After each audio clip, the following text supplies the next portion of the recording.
মঞ্চে উপবিষ্ট বিভিন্ন শ্রদ্ধাভাজন, তেমন কিছু বলার নেই। আজকে যেহেতু আমাদের এই মেধা নিরূপণ পরীক্ষা পরিচালিত হয়েছে, আমরা এই মেধা নিরূপণ পরীক্ষা পরিচালিত করে আমরা এই নতুন উদ্যমে সানরাইজ বাংলা একাডেমি যাত্রা শুরু করব। যেহেতু ফকিরবাজার অঞ্চলে এতটা অঞ্চল থাকা সত্ত্বেও অনেক জনগণের এটাই প্রশ্ন যে এরপরেও কেন সানরাইজ বাংলা একাডেমি। যেহেতু একথা আমরা বলবো, যেখানে যত বেশি স্কুল হবে সেখানে তত বেশি শিক্ষার হার তত বেশি অগ্রসর হবে। তাই এই সানরাইজ বাংলা একাডেমিতে নতুন উদ্যমে যাত্রা শুরু করবে। যেহেতু এই বছর, গত বছর সেটা স্টার্ট হয়েছিল, কিন্তু এই বছর আমরা নতুন উদ্যমে যাত্রা শুরু করব সানরাইজ বাংলা একাডেমিতে। একটা কথা তোমরা সবাই জানো যে একটা ছাত্রকে সঠিক পথে পরিচালিত করতে হলে আমাদের 4 জনের দরকার।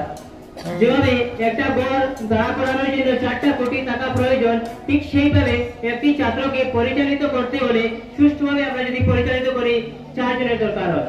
এক হচ্ছে শিক্ষক, 2 নম্বর হচ্ছে ছাত্র, 3 নম্বর হচ্ছে তার অভিভাবক, 4 নম্বর হচ্ছে পরিবেশ। তাই আমাদের পরিবেশের দিকে খেয়াল রাখতে হবে।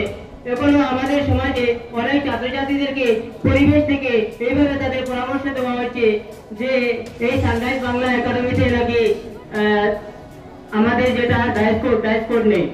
কিন্তু আমি এটা বিশ্বাস থেকে বলতে পারি আমাদের ডাইস কোড কিন্তু দুটি ডাইস কোড রয়েছে। তাই এইরকম যারা গুজব ছড়াচ্ছে, আমি অনুরোধ করব এইরকম শিক্ষানুরাগীকে যাতে তারা যাচাই করে সেই কথাটি বলে।